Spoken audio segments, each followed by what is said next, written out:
আরে বল, এত আর্জেন্ট তুই কল করলি, কি ব্যাপার বল। আয় আয় আয় বস। তা বল, এত কিসের তাড়া তোর? ইন্টারভিউ তো খুব দিচ্ছিস, চাকরির খবর কি?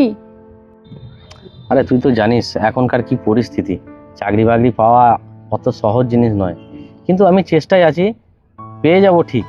এই তারই স্টাডি করছিলাম আমি, তো তার মধ্যেই তুই ফোন করলি, চলে আসলাম। তা বল কি বলছিস বল তুই। আর যদি না হয়? আরে আমি তো চেষ্টা করছি বল, আমি চেষ্টা করিনি একদম সেটা তো নয়, আর তাছাড়া আমাদের হাতে তো এখনো সময় আছে।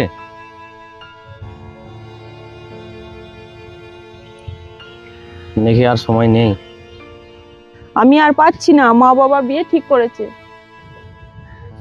রোজ রোজ মা বাবার সম্বন্ধ দেখার কম্পিটিশনে আমি হেরে গেলাম, তাই তো।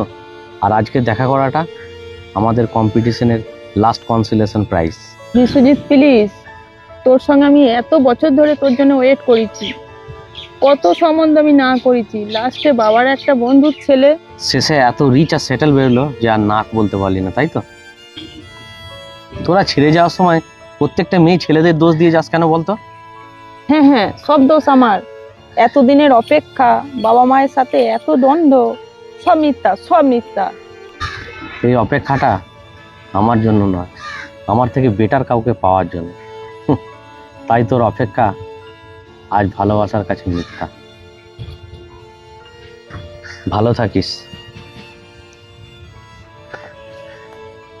এই, আমি বাইক এনেছি, তুই আয়, তোকে ছেড়ে দিই। সেই ছেড়েই তো দিলি, আবার কি ছাড়বি বল।